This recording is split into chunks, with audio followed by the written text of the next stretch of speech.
Should we get into some news? If we must. It's a news segment, you dimwit. Heck, it's your news segment. Come on. That means I get to have fun with it, right? Yes.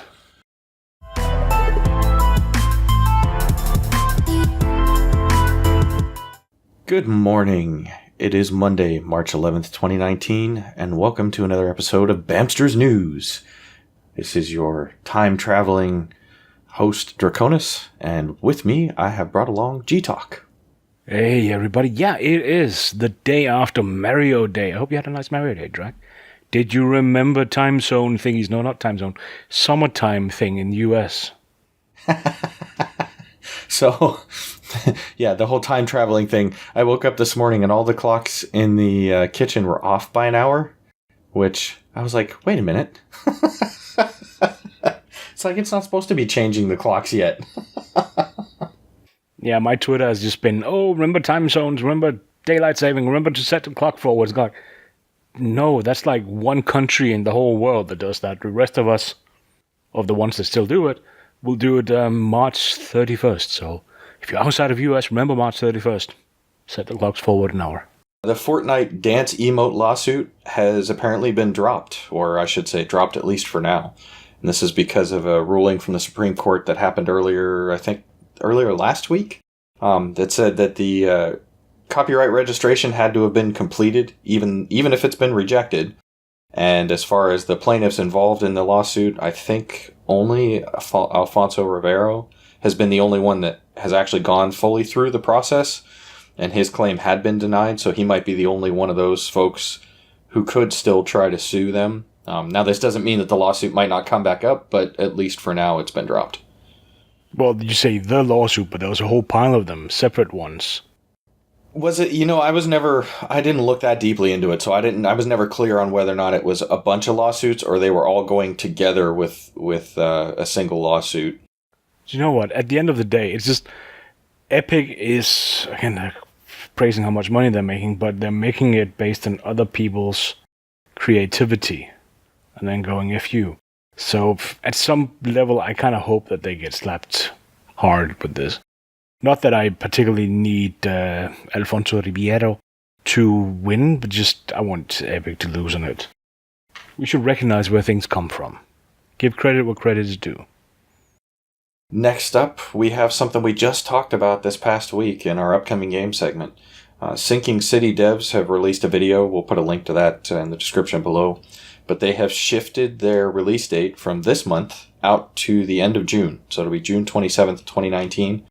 And the reasons that they've cited for that are just it being a very crowded release space right now. And so pushing this out into June will allow folks who, might be feeling a little overwhelmed with the amount of games that are coming out right now, a chance to get through some of this stuff and then focus on that game. Plus, they're saying it gives them a little more time to polish the game before they release it. So I think it's probably a smart move on part of the devs, especially with a lot of the big name games that have been coming out this month. Yeah, June, July tends to be really crowded in the indie area, particularly with really small indie games. Like if you go on Keymail and check how many titles are registered for June, July, it's absurd. So they're dodging some of the big ones, they're getting into a crowd of small ones. And frankly, I wouldn't be surprised if they looked at their own game and got really confused and just chose the wrong date. That game's confusing. Well, nowadays it seems like there are so many games that release every single month. So, yeah, picking a release time, it's got to be a tricky business anyway. On average, there's something like 20 titles a day now. Yeah, speaking of confusion, this last week, I've even had a buddy of mine that was texting on one of the Discord channels about some of this. There's been a lot of confusion over the Division 2 Day 1 download size as far as the Day 1 patch. That's because there's two of them. Yeah, well, here's the thing. A lot of folks were thinking that they were going to have to download a 50 gig patch, even if they had preloaded. So some folks were even saying, well, why bother to preload if I have to download the entire game again? That 50 gig download size is supposed to be, from what I understand thus far, only for people who purchased a physical disc media. So if you've purchased it digitally, either through Epic or the Uplay store, your preload should have downloaded most of what you need. And then there should only be, I think it's about a 2 gig patch today. and it'll be right before the gold versions and up get access tomorrow to start playing the game. Yeah. And rumors of 90 to 100 gigabyte on PlayStation is bullshit, because it's a weird thing on PlayStation. You need to have double the size available free space to be able to download a patch. So that's just what that refers to. You need to have 100 gigabyte free to be able to download a 50 gigabyte patch. Yeah, you're not going to have to download 100 gigs just to play the game. It lines up with what I said. The Division 2 is buggy as hell. It's unplayable. Wait, it isn't. There was just one point that was completely unplayable for me and for a lot of people. On Division 2, wait a month. Which is less than I said on, what was it, Fallout, where I said wait a year. Well, yeah, and Anthem needs about 6 to 12 months. Anthem, they recognize they have issues, but I saw one of the guys on the Anthem team, one of the producers, somebody just tweeted a bunch of bullshit at him, and he just went, yeah, don't do this to game developers, blocked. So, yeah. Anthem, the devs know they have issues. They know there are problems. If you're going to talk to them, if you're going to interact with them, be nice. Don't be assholes. Not only be nice, but provide constructive criticism. If all you want to do is just rage and fling poo like a monkey, you're not going to get any kind of response, and they're probably not going to pay attention to you, and why should they? But if you have constructive criticism and suggestions for how things can change, that's something that devs usually listen to. For more on that, catch Wednesday's episode. The interview we have, 2 days from now, is with Aftercharge, and their community manager talks about this and how he uses feedback. It's a pretty awesome part of the interview. And next up, another one I wanted to mention just real briefly. Apparently, something like 355,000 or more cheating accounts have been banned from Apex. It's pretty awesome. Oh, it's great, but holy crap, that's a lot of people cheating in that game. But 50 million had downloaded it last I saw. There's 50 million downloaded and tried it. Whether they keep playing it is another topic. But that means out of 50 million, only 355 plus thousand. That's okay. It's less than 1%. I don't know. That's still a lot of accounts to have been been banned for cheating. Oh yeah, it is. But people want to win at the big game that's out right now. So Apex is the big game that's out right now. That's easy accessible. You can download cheats for it. So people are doing that and they're getting caught. I think it's good they're getting caught. I think it's sad that they're trying, but it's part of the gaming, as I said. It's less than 1% of the player base. So there's a much simpler and easy way to enjoy the game if you're not good at it. And I'm not good at competitive FPS games. Anybody who's seen the gameplay we put up with stuff like that, with me playing, will see that. Revel in the fact that you suck at that stuff, but find ways to have fun with it anyway. Contact Jolly, one of our colleagues, and get him on your team. There you go. That's practically cheating. No, it's just I play it when I do play it, and I haven't played it a lot, but I have been enjoying it. It's more just for the fun, the gunplay and the freedom of movement, the fast movement in that game. It is a lot of fun, and sometimes you can get into kind of a friendly and fun team dynamic with some folks too. So that's kind of cool as well. Yeah, as I mentioned in the past, Titanfall, the controls didn't work for me. I walked out of a demo on it. Therefore, I haven't actually tried Apex. But where Fortnite managed that perfect storm of everything at once, being the one who did all things right at once, Apex is definitely benefiting from the three-man team size that people get in with their friends and dragging their friends online and making that a thing. So I think it's an interesting game. It's going to keep growing, I think. It's probably also going to be more game modes. But for now, yeah, play it. Just don't cheat. All right, and our next one is something you brought to the table today, the Windows update. It's just, you keep whining about how the rest of us should get Windows and PCs. And here, look, Microsoft just put out a Windows update that just makes games like Destiny run utter shite. It's like, good on you. You have a gaming OS that can barely run games now. Yes, latest Windows update has broken some things apparently. This is a temporary setback, and there is a quick way to fix it by uninstalling that update. So Microsoft is aware of the issues. They're investigating it, and hopefully we'll see an update to fix the update soon. But yeah, I mean, stuff like this happens from time to time. Yeah, it just happens more with the Windows. It's not a critical thing because it's a optional non-security update roll-up thingy. So you actually have to go in and ask for the update for it to show up. It doesn't just get thrown to your computer. But it's weird that they're putting them out. They keep putting out updates that break stuff. You'd think they would do better. Particularly, games and gamers are the ones who are going to notice performance drop. It isn't just affecting games. It's just where it's being noticed. Windows' raison d'etre these days is gaming. I'm sorry. You'd think they'd test things. You'd think they'd load up Destiny and just run that. But nope. Yeah, and I don't have too much, or I haven't seen too much. Is it anyone who has this? Is it regarding specific hardware that it seems to interact with that causes the problem? What are the details on why? There isn't. There's just some games will have performance drops. It affects seemingly some I/O stuff with mice, computer mice, and with graphics. So there's some games it will hit, some it won't. That's all they know. All right. So if you haven't already gotten the 1809 update, don't go get it. And if you have, sell your PC and buy a console. Or just revert back. You know what? This next one is actually perfect because, with all the Windows hate you're throwing at me, I'd like to give you the finger. Are you giving me a freedom finger? Is that what you're saying? Go ahead with this one. Well, it's, let's just say the title, the headline that we wrote in our little notes, and will be probably on the YouTube.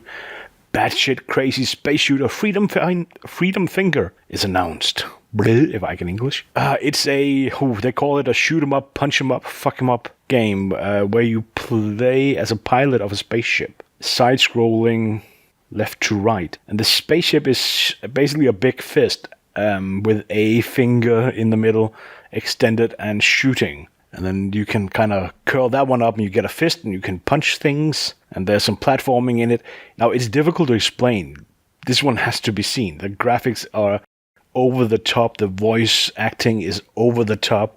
The theme is over the top. And particularly, the whole freedom, America thing is a little bit over the top.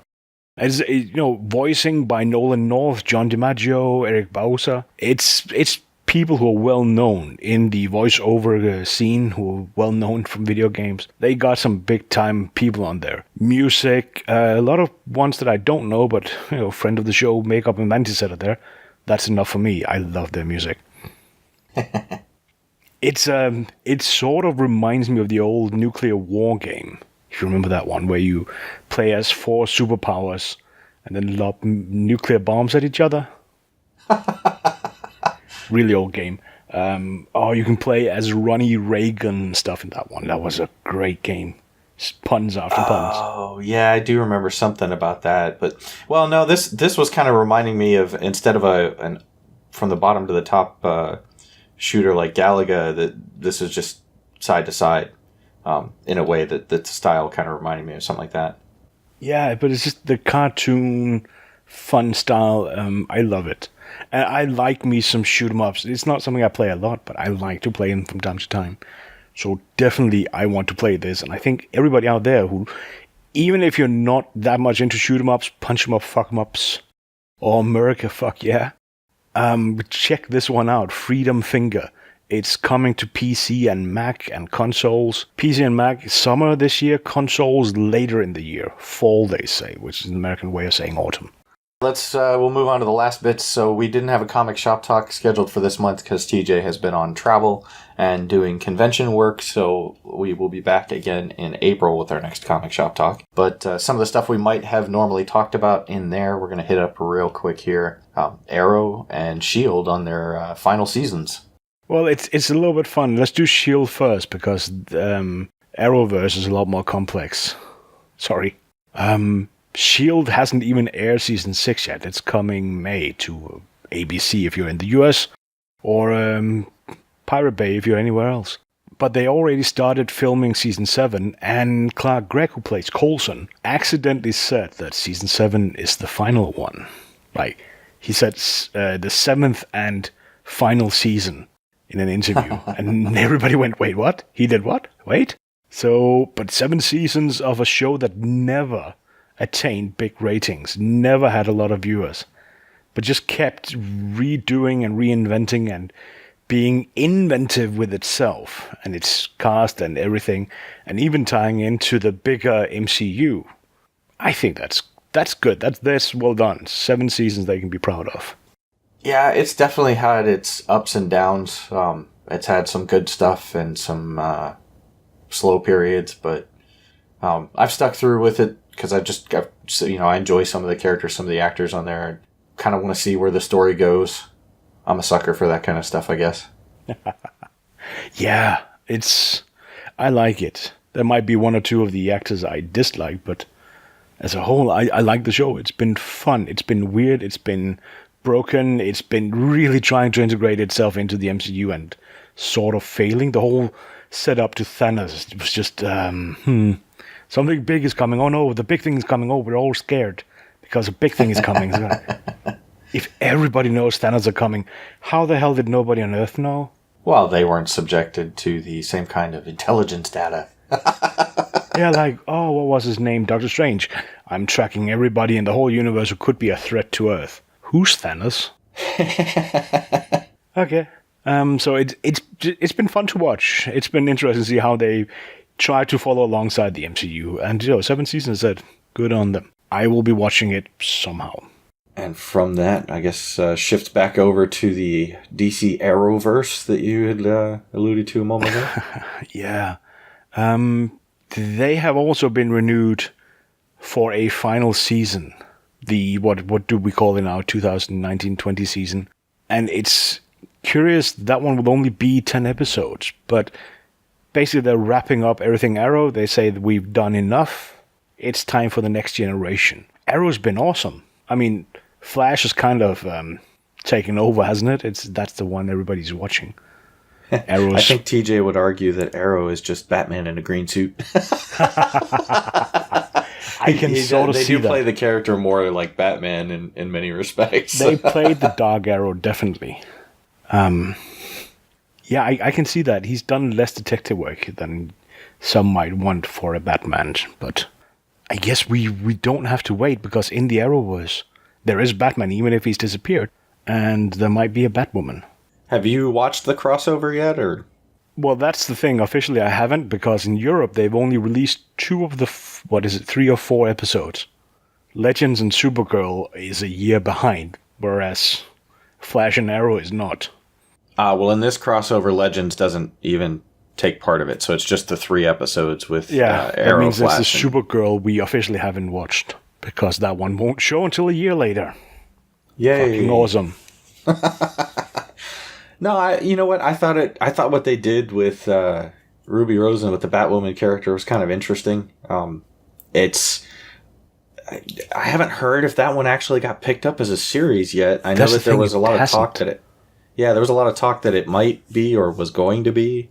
Still curious to hear if that will. Last I've heard, they're still working on the pilot. And, the pilot is going forward, it's getting approved. But whether the series is, that's another topic. And that's interesting because it's the same writers and everything that has been handling a lot of Arrow, a lot of Flash, Legends, Supergirl, you name it. A lot of the CW shows and a lot of the other ones, or a few of the other ones on other channels, have had a production team overlap that's also on this Batwoman. And they're all trying to get it. I don't see how it can't move forward. But nobody's said that it's confirmed yet. Well, we'll keep our eyes on that to see. Let you guys know once we hear more. But I definitely, I love the way she was done. Ruby Rose, Batwoman, that works. Yeah, it worked for me too. I thought it actually worked pretty well. And then as far as Arrow goes with the announcement for the season ending, that was a pretty heartfelt message I saw got released on Twitter from Stephen Amell that I thought was pretty cool. Yeah. You could tell there were a lot of emotions there, but the way he signed off with it too was kind of cool. It's been a great ride. It's no Supernatural, but it's been a great ride. Well, Supernatural has apparently also been renewed. Yeah, that show. Look, don't get me wrong. I watch Supernatural. I enjoy Supernatural. I'm just shocked it's still going. I haven't yet. I'll be honest, I haven't. It's not on anything that I can find. I haven't seen it on anything. I haven't noticed on anything. Netflix, Amazon, you name it. Nope, not seen it. It's a show that in some ways its seasons have had ups and downs, but overall it's been a really cool show. It's something I've enjoyed, and some of the stuff I've heard about these guys, the two leads, Jared Padalecki and oh crap, I just had a mind blank. That's okay. The guys that play Sam and Dean. Man, I just forgot Dean's real life name. Well, anyway, those guys, when they get interviewed at different conventions and stuff, people have stood up and said, "Hey, in season X, episode Y, when so and so says this, like what was going on?" And these guys like know their stuff from all these seasons. It's completely insane. I sort of get the same feel with Stephen Amell, that he remembers everything that he's done on that show. He seems to be picking up every time somebody steps forward and asks weird questions. I mean, I think that's cool. I don't have that kind of memory, so it blows my mind that from all these seasons, like all the months and years of filming that they've done, that they can. Yeah, I do that with one of our other guys who's also a Star Trek fan. He'll start saying something and then I'll start correcting him on which season and where and what episode and how and exactly who was there. And I think I can't even keep track of the episodes we're in on our show. Let's just say the last Discovery episode, I started explaining, start explaining to the wife what she missed from The Cage. That's 50 years old. This is why, and there is, and they actually met, and that's how. So, okay, press play. Wow. Yeah, I do not have that kind of memory. I know. But other stuff, CW, it's weird to look particularly at that one, but as a comic shop thing, that's, now that we're substituting. Am I substituting for TJ? I do not have the credential for that. But where they tend to be focused, those shows, is Netflix and CW. I might be wrong, but seen from over here in Europe, that's it. So that's why we kind of look a little bit much on them. But they renewed, not just Arrow, Black Lightning. I still need to start that one. I'm sorry. Flash, Legends of Tomorrow, Riverdale, Supernatural, as you mentioned, Supergirl, Charmed. Wow. Dynasty? Sorry, there's a list here. I thought Dynasty was 30 years ago, 40 years ago. No, Legacies. Legacies is another spin-off of Vampire Diaries, and actually I didn't even know that existed until a couple days ago. Ooh, I should tell my wife. I think she'd like the Vampire Diaries. Yeah, it was Vampire Diaries, then it was... Still, the list says Dynasty, between Black Lightning and Flash. Oh, you're looking at the earlier part. When you said Charmed and then you said Dynasties, I was looking at the list and Legacies was listed after that. But I think Dynasty's probably just a remake of the old one.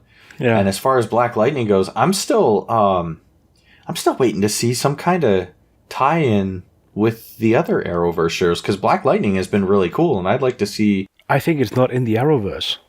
Well, but the thing is, at least the only tie-in we've seen thus far is they did an advertisement on the CW, and I saw a commercial for this where it was all of the characters. You see Supergirl, you see some of the Legends, you see characters from Arrow and from Flash, and they're all in like a locker room getting suited up.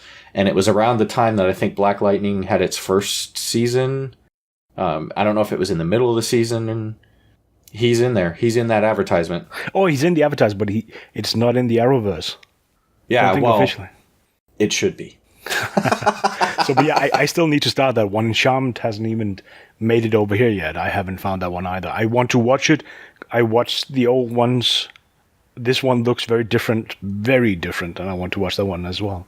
Yeah, I see you've got Riverdale on here too, and I know TJ's, that's one he's watched and enjoyed. I haven't, that's one I haven't checked out yet. And then the Sabrina stuff on Netflix, I'm only a few episodes in. It's different. I'm kind of liking it, but I just haven't been able to find enough time to sit down and get through it. That's our problem as well. We like it, we just haven't gotten through it. Things that are being cancelled. Crazy Ex-Girlfriend. That's sad, because that thing is funny. Jane the Virgin. I've never watched. Wife is into it. And iZombie is as annoying, because I watched the first 2 seasons and then stopped. Just never got to the next. But, yeah, I like the premise of iZombie. That one technically, isn't that also DC?